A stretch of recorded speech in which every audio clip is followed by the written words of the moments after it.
Welcome back to Cybercrime Hub. Today's video is one of the most important episodes we've created. We're exposing how attackers can gain full control of Android devices using malicious applications, and more importantly, how you can protect yourself from becoming a victim. This demonstration takes place inside a controlled cybersecurity lab environment using emulators and test devices only. This content is strictly educational and intended to raise awareness, not promote illegal activity. Understanding how attacks work is the first step to stopping them. Section 1. What makes mobile hacking so dangerous? Mobile devices are no longer just phones.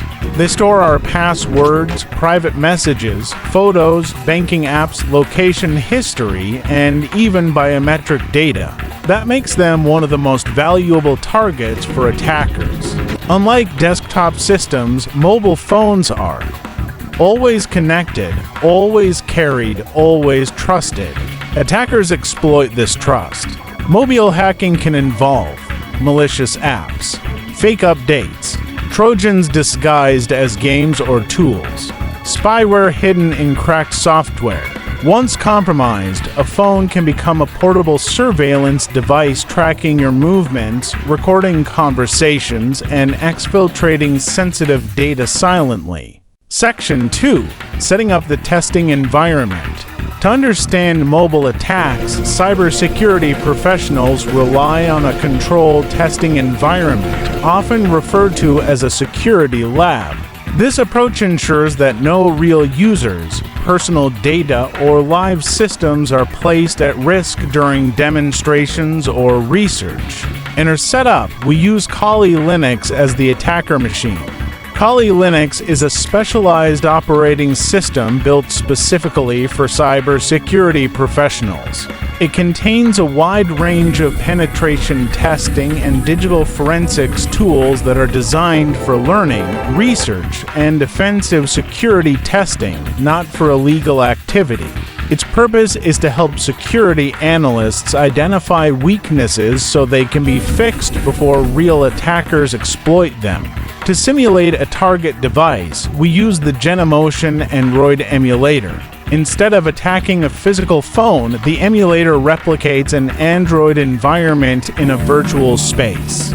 This allows researchers to observe attack behavior in detail while maintaining complete isolation from real-world systems. Using emulators is a standard practice in cybersecurity education because it prevents accidental damage, data leaks, or legal violations. This lab-based approach enables analysts to observe how mobile malware behaves after installation, study network communication patterns, understand permission abuse and background activity.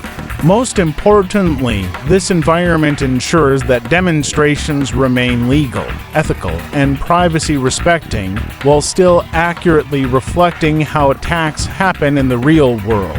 Section 3. How malicious Android apps are created. Contrary to popular belief, attackers rarely use software that looks obviously dangerous. Modern mobile malware is designed to appear legitimate, harmless, and even useful. This is what makes it so effective.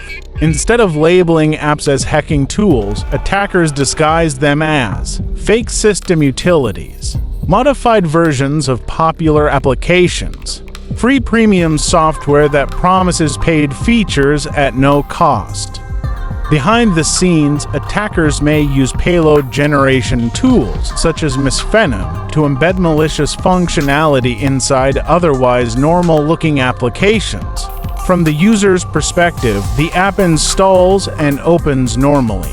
From the attacker's perspective, the app quietly establishes hidden behavior in the background. These malicious apps often request excessive permissions unrelated to their stated purpose. Continue running even when the user closes them. Attempt to communicate remotely without the user's knowledge. Section 4. Executing the attack. Once the malicious app is installed, the attacker waits. As soon as the app runs, a remote session may open. The device connects back to the attacker's system. Control is silently established, no alerts, no visible signs, no warnings. This is why mobile attacks are so effective. They rely on invisibility. Section 5. What attackers can access. On a compromised device, attackers may gain access to files and documents, contact lists, SMS messages, call logs, stored credentials. Depending on permissions, attackers may also activate the camera, enable the microphone, track GPS location, capture screenshots. At this stage, the phone is no longer private. It becomes a remote-controlled endpoint. Section 6. Monitoring a compromised device.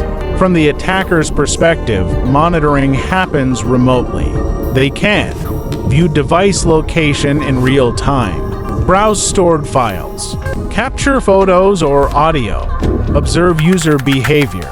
Victims often notice nothing except battery draining faster, device overheating, strange background activity. By the time signs appear, damage may already be done. Section 7. How to protect against mobile attacks.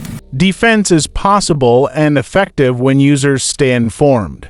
Key protection strategies include only install apps from official app stores. Review app permissions carefully.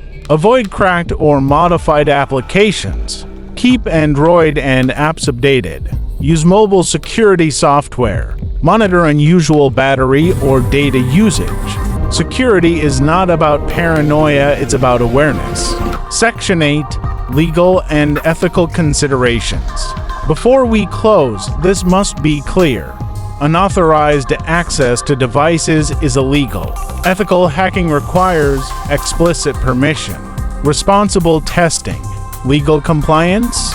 Responsible disclosure. The goal of cybersecurity education is defense, not exploitation. Knowledge becomes dangerous only when used irresponsibly. Mobile hacking is happening every day.